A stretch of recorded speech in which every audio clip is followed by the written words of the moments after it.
నీ అవ్వ గింత పెద్ద దుఃఖనం కట్టిండు ముంగట బండి పెడతానికి ముత్తమంత జాగని నిడిచిపెట్టడా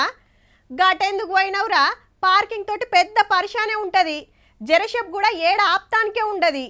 ఈ ఇరుకు సందుల నడుస్తానికే తొవ్వలేదంటే ముంగట బండోటి పెట్టవట్టే ఇగో గిట్లుంటది పట్నంలో ఉండేటోళ్ళు బండ్లు బయటికి తీయాలంటే ఫస్ట్ ఆలోచన చేసేది పార్కింగ్ గురించి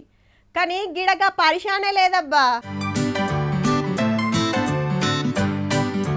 కారీడ పెట్టి కట్టుకొత్తంగానే మెల్లగా మీదికి పోతుంది పైన చూడుర్రి ఇంకో 5-6 బండ్లు ఉన్నాయి మల్టీ లెవెల్ పార్కింగ్ అన్నట్టు పట్నంలో కేబీఆర్ పార్క్ దగ్గర చాలా అయింది పార్కుకు వాకింగ్ వస్తోళ్ళు తోవెంట బండ్లు పెట్టిపోతుంటే ట్రాఫిక్ తక్లీఫ్ అవుతుందని ఈ ఉపాయం చేసిండ్రట 400 గజాల జాగాలో 72 కార్లు పెట్టొచ్చు అంటే చూడుర్రిగా బైకులు కూడా పెట్టుకోవచ్చునట హైదరాబాద్ లో ఇదే తోల్తా సపరేట్ యాప్ తీసుకొచ్చిండ్రు అందులో ముందే బుకింగ్ చేసుకొని ఇడికి వస్తే కంపెనీ వాళ్ళే ఇట్లా బండ్లు మీదికి ఎక్కిస్తారన్నట్టు కార్లకైతే గంటకు 30 రూపాయలు ఛార్జీ అటెన్కి ఎంతసేపు పెట్టినా ఇంకో 60 రూపాయలు తీసుకుంటారట బండ్లు పెడతానికి జాగలేదని అటు ఇటు దేవులాడు తొవ్వెంట పెట్టి తిప్పలవాడు ఉండదన్నట్టు పట్నంలో ఇంకిన్ని జాగాల్లో గిసొంటివి పెడితే పార్కింగ్ కష్టాలు తప్పినట్టే